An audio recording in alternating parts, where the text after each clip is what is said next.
Des de l'enfoc sistèmic s'entén que en la família el que afecta un membre d'aquesta afecta a la resta, per la qual cosa és necessari el treball amb tots els que estan involucrats. De vegades, les discrepàncies en els estils de criança i l'educació dels fills comporta entorns familiars complexos que cal saber gestionar des del respecte per les opinions dels altres i l'acceptació democràtica.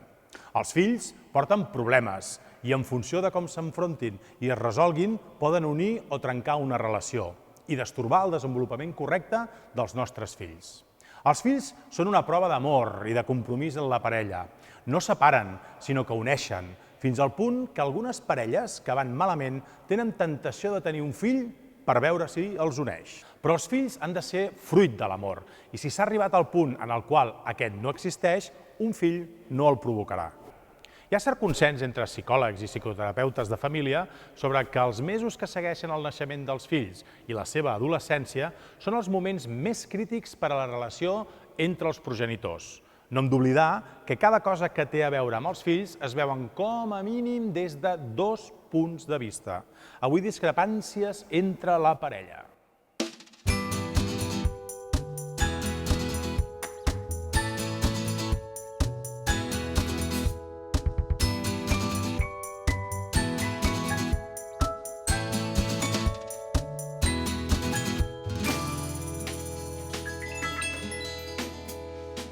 Els meus pares es van separar i es van separar no del tot amistosament, diríem.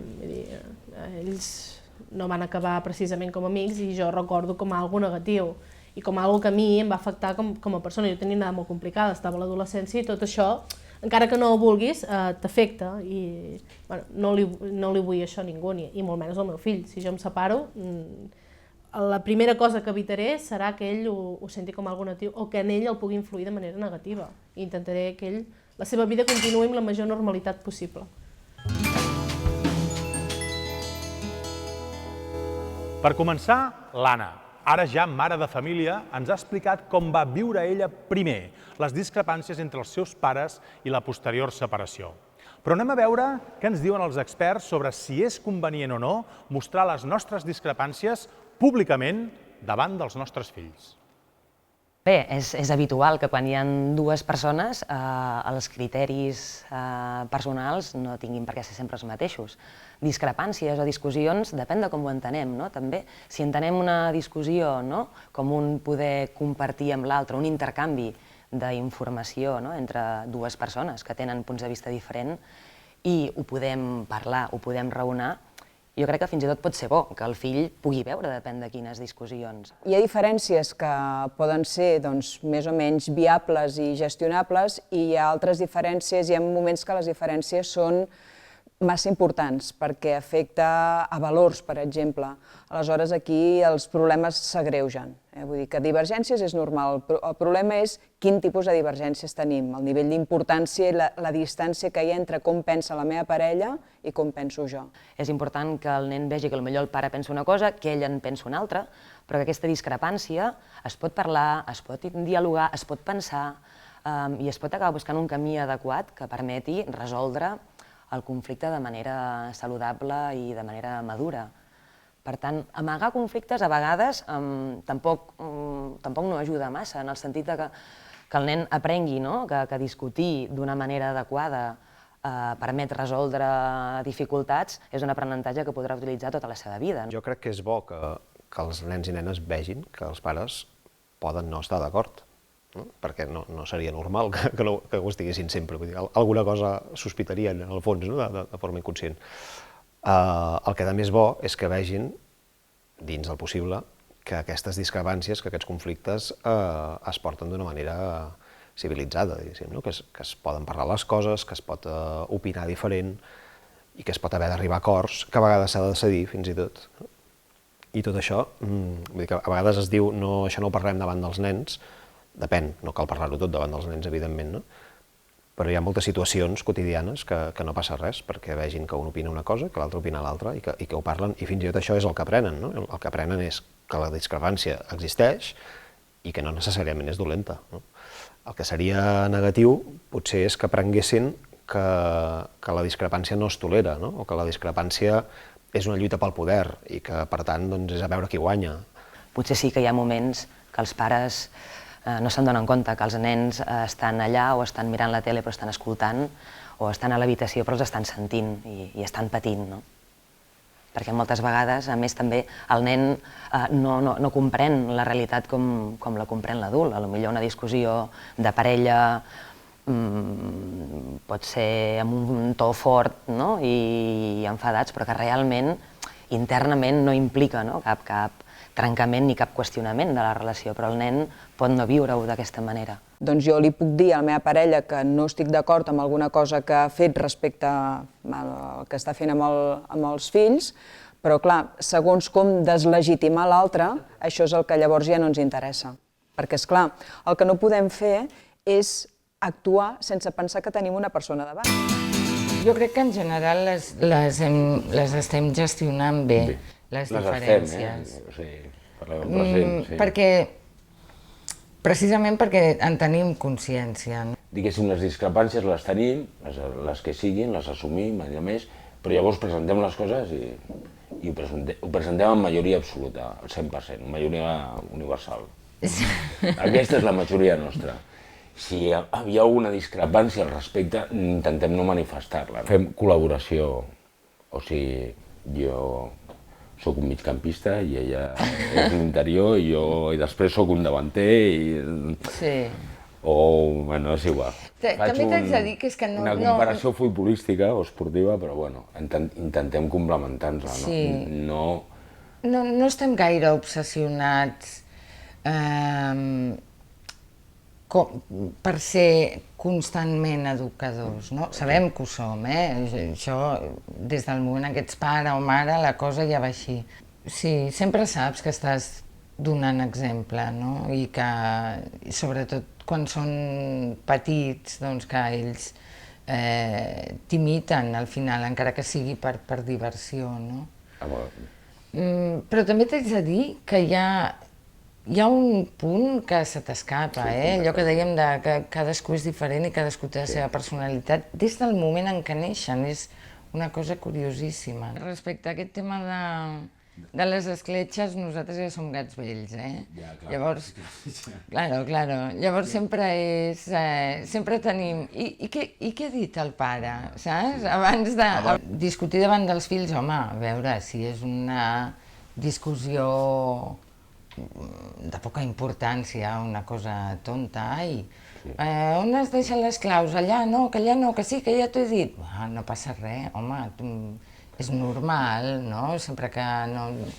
Vull dir que hi hagi respecte i bon rotllo, es pot discutir, clar que sí. Tampoc s'han de pensar que els seus pares són gent d'un altre món, no? Hem sentit els Luna Trets, amb 4 filles d'edats ben diferents, com porten el tema.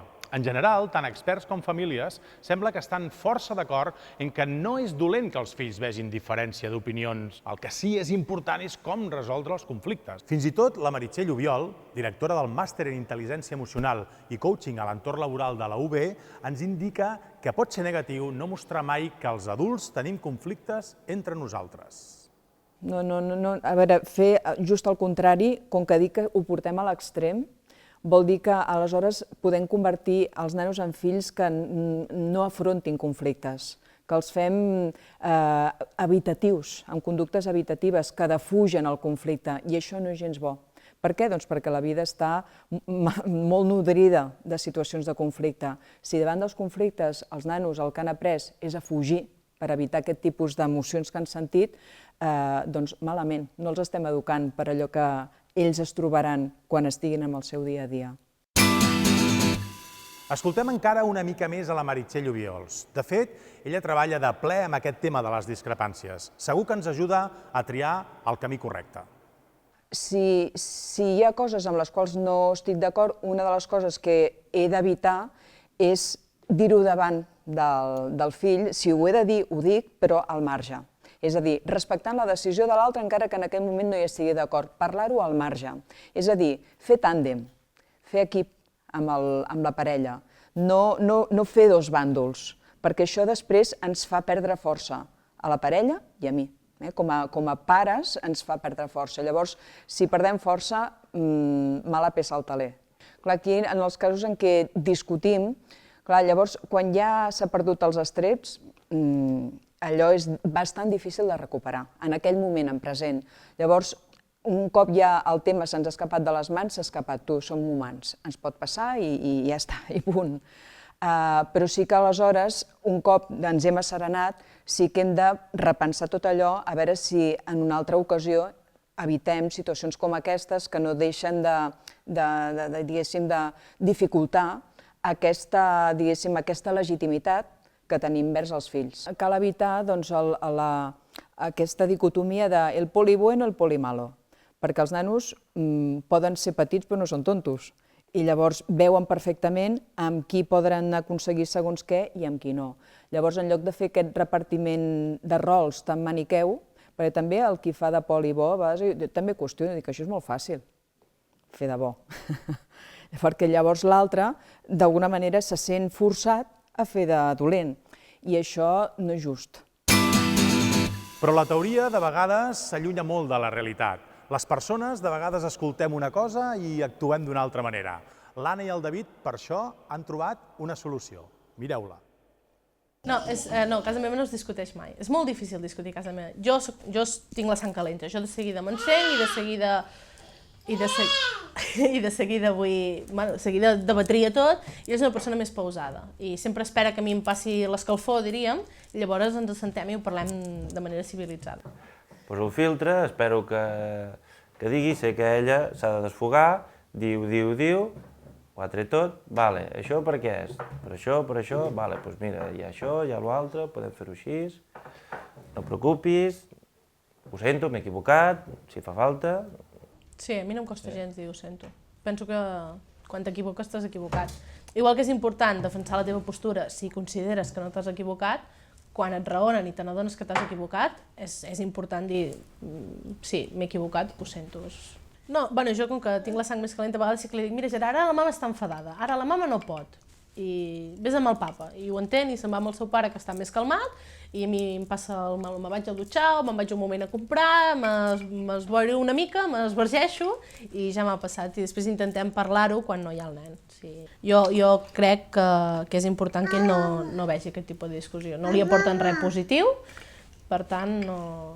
Aviam, que és diferent el tenir un debat d'un tema que a vegades ens agrada parlar d'un tema i, doncs mira, jo estic a favor, jo estic en contra, tal i qual. Això, parlant i debatint davant del nen, al contrari, vull dir, ja li va bé. Què vols? Pots seure? No, és que no hem canviat res a la nostra vida. Nosaltres abans de tenir el nen, quan ens enfadàvem, passava exactament el mateix. Jo m'encenia, ell me deia, estàs molt nerviosa ara, no? I jo he après amb el temps que quan me diu estàs molt nerviosa sé que realment en aquell moment tinc la sang calenta i no d'allò, i normalment doncs em vaig a dutxar o me'n vaig un moment a la cuina a fer alguna cosa així i em passa, i em calmo. I fa molts anys que portem aquest sistema i no l'hem canviat des que hi ha el nen. Si agafem les estadístiques de separacions conjugals, el creixement dels darrers anys ha estat molt exponencial, però separació no és sinònim de conflicte. De fet, trobem exemples de tot el contrari. Us presento els pares de la Clàudia i del Martí, el senyor Guerra i la senyora Sánchez, separats. Llavors ella volia que els aniversaris, com continuem fent, se celebressin junts amb els seus pares, el dia de Reis, certes coses, i llavors nosaltres ja hem anat veient que això ho hem mantingut i que ho fem bé i ho fem de gust, i llavors ella ara ja viuen la separació d'una altra manera, però ella sí que tenia certes pors pel que havia vist a nivell familiar. Al moment de dir-li, una de les coses que va dir va ser llavors celebrarem l'aniversari per separat, i li vam dir no, l'aniversari el celebrarem sempre junts, i el celebrem junts sigui aquí o allà, que ho fem altern, sempre es celebra amb les dues famílies juntes i sense cap mena de problema perquè ens avenim tots. Bueno, molt bé. Primer que nosaltres no tenim problema i les famílies tampoc no han tingut cap problema. Llavors van tiets, les iaies i tothom fa junt. El Martí tenia 5 anys. 5 anys. Al Martí se li va dir, bueno, et diuen, vam parlar... Vine un momentet, sí, vine un moment. El vam sentar aquí davant nostre, l'un sentat al costat de l'altre. No, el vam posar sobre d'algú, no? Sobre la taula del menjador petita, aquí al sofà estàvem. I li vam dir, escolta, Martí, mira, el papa i la mama doncs, es separen i a partir d'aquí un temps doncs, ja no viuran junts a la mateixa casa, però seguirem sent amics. També bueno, li explicàvem el que hi havia, però sobretot donar-li molts reforços positius de dir, ei, xaval, que hi haurà uns canvis, però que no et pensis que deixaràs de veure un o l'altre o que... No, un trauma jo crec que no. Una altra cosa és que diguis, ostres, t'agradaria que els seus pares estiguessin junts? Sí, Clar, el Martí de tant en això tant encara tots ho demana diuen. que si farem una activitat tots 4 junts. Val? Bueno, ja les fem. Coses del col·le, doncs ens veu a tots dos amb certes coses del col·le. Amb això, el que parlàvem, els aniversaris, certes coses com els Reis, però bueno, hi ha altres coses que s'han d'acostumar que no pots estar cada 15 dies plantejant-te fer una activitat conjunta, doncs no, estàs separat i estàs separat. Però sí que és veritat que el nen, per exemple, encara ho reclama. No crec que confongui el fet que estàs parlant i bé i que pots estar jo, quan porto els nens a casa seva, pots estar una hora allà xerrant amb ell tranquil·lament i no passa res, no cal deixar i marxar. Parlem les coses i estem amb ells els 4 junts i això està molt bé. I jo crec que ells ho veuen i no crec que tinguin cap mena de problema. Confonen, no? Acabem de veure un cas exemplars de separació, en el qual l'exparella manté una relació del tot cordial. Les normes bàsiques de convivència i educació al poder. De fet, ho fan pels seus fills. Què en diuen els experts sobre comunicar una separació als fills i filles? Més que el com, és fer-ho en el moment en què jo pugui explicar-ho de manera serena. Que poder segurament m'hauré de contenir perquè no puc expressar tot el dolor que estic sentint, però si més no, he de procurar poder-ho explicar i no trencar-me mentre faig l'explicació. Llavors, més que decidir el com, he de decidir en quin moment meu puc explicar-ho, inclús a nivell de parella. Fer-ho en parella o fer-ho cadascú conjuntament, doncs es poden fer les dues coses. Un dels criteris importants és transmetre la idea, potser no cal explicitar-ho directament, perquè potser realment els nens no s'ho havien plantejat i tampoc cal alarmar més del compte, no? Però sovint els fills de pares i mares separats tenen en algun punt la sensació que ells ja han tingut alguna cosa a veure, no? Que d'alguna forma, si no ha sigut culpa seva, com a mínim ja han sigut un factor important, no? I aquí sí que seria important deixar-los clar això, que la separació d'un home i una dona o d'una parella és cosa exclusivament de la parella. Clar, aquí amb el tema d'educació dels fills, com menys dramatismes, millor. És a dir, cal ser sincers perquè embolcallar els fills d'una gran mentida i posar les situacions amb llaços de colors per evitar el que és la pura realitat tampoc no serveix de res i té data de caducitat perquè al final les coses s'acaben sabent. Llavors aquí la transparència sempre juga al nostre favor, però no de qualsevol manera. S'ha d'explicar les coses, vull dir que una situació com per exemple d'una separació és dolorosa i això els nanos ho han de poder escoltar perquè és cert, però no és una tragèdia. Són coses que passen a la vida, com coses que en un moment determinat funcionen bé i després deixen de funcionar. Implica un dol, una elaboració del que ha passat, un reorganitzar-te en quant a les qüestions vitals. Penso que aquí és important als pares que pensin que els fills són les principals víctimes d'aquesta situació. A més perquè els fills moltes vegades poden estar una mica desorientats, angoixats, poden no saber massa bé què està passant.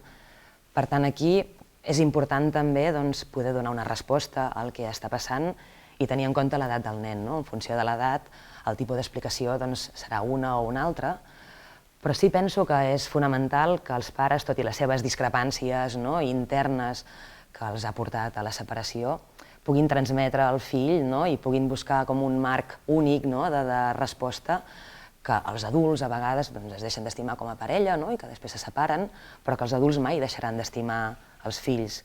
Explicar-ho amb la màxima naturalitat, sense crear més alarma, sense crear més... I un criteri important seria també explicar com seran les coses a partir d'ara. És a dir, les criatures els crea molta inseguretat, no? De cop no et veuré mai més, a tu, o a un dels dos, o viurem amb un, viurem amb l'altre, com serà. Potser encara no ho hem decidit i, per tant, potser no els hi podem explicar amb pèls i senyals, però sí explicar-los, per exemple, que intentarem seguir-vos veient al màxim, els dos, no? Que pugueu seguir convivint al màxim amb els dos, que els dos puguem seguir-vos acompanyant a l'escola, dinant amb uns, amb altres, a vegades potser farem coses els 4, els 5, els que siguem tots junts, no? perquè si hi ha bona relació doncs és bo també que un dia a l'any, per l'aniversari d'un o de l'altre, doncs es faci alguna cosa tots junts. Com ho faria la família Luna Treig en el cas que s'hi trobés en aquesta situació? Va, feu un exercici vosaltres també de reflexió i penseu com ho faríeu vosaltres. Una separació s'ha d'explicar amb calma i jo crec que s'ha de posar el focus en que elles no són la causa i que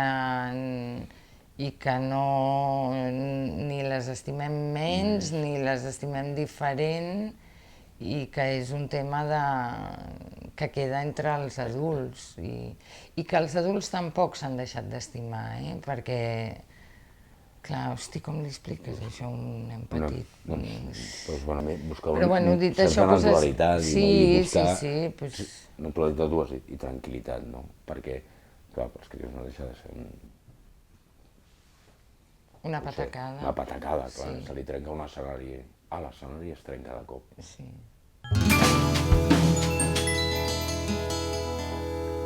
Per acabar de lligar-ho, el nostre amic i expert a la bar ens fa encara algunes aportacions. La separació dels pares pels nois i noies mai és fàcil. Encara necessitem més informacions. Sovint, entre pares i mares, hi ha discrepàncies en les normes que es posen als fills, tant si estan separats com si no. És a dir, i sovint els fills, doncs, evidentment, juguen una mica amb això, no? Doncs el pare em deixa, la mare em deixa. Clar, si estan separats, això encara és més evident, no? Perquè passen uns dies segurament en una casa, uns altres dies en una altra. Aleshores, aquí diríem el mateix que si els pares estiguessin junts i haguéssim de parlar de discrepàncies respecte als avis, respecte a l'escola, etc. Que és bo que els nens vegin que cada persona té les seves normes, té els seus límits, i per tant, en una casa, les coses es poden fer d'una manera i en una altra d'una altra. Clar, si parlem de coses realment greus, doncs, des d'una qüestió de valors o una qüestió de salut o de seguretat, doncs aquí, evidentment, haurem de fer l'esforç d'entendre'ns amb l'altre, i de seure'ns i de veure, està passant això, com ho afrontem. Perquè, a més, hi ha un component emocional. És a dir, els fills de pares i mares separats sempre tindran la fantasia que els seus pares tornin a estar junts. Sempre la tenen. I ells voldrien que no s'haguessin separat. Per tant, constatar cada setmana que estan separats, encara que ja no sigui conscient, perquè s'adapten, per sort, els nens i nenes s'adapten molt bé moltes vegades, no? Si no hi ha grans problemes entre els pares, s'adapten a la nova vida, no?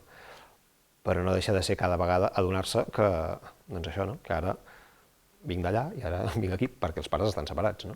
I no vol dir que estigui malament la criatura, vol dir que necessita treure aquell neguit, aquella ansietat d'aquell moment, de constatar això.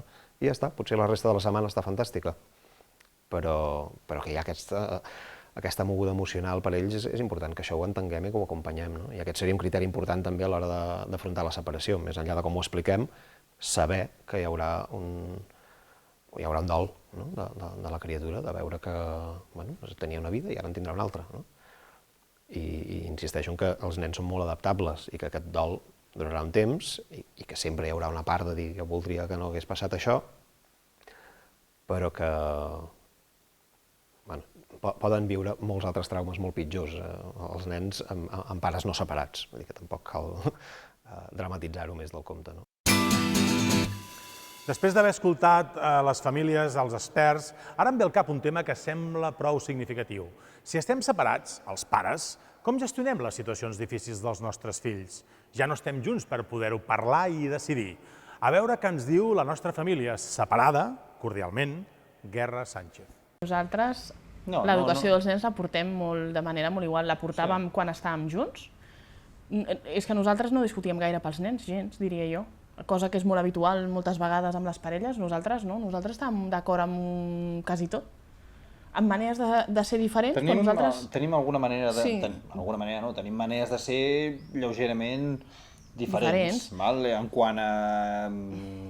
Tu aquí diries una cosa i jo la diria una mica abans o la diria d'una manera potser una mica més seriosa, perquè soc una mica més seriós. Però al global... això està bé, això està malament, aquests conceptes així, no hi ha problema.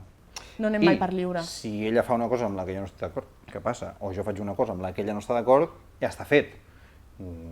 ho podem comentar entre nosaltres, però el que no farem mai serà dir davant dels nens és que ta mare ha fet o ha dit, o és que ton pare ha fet o ha dit. Això queda darrere dels nens, davant dels nens.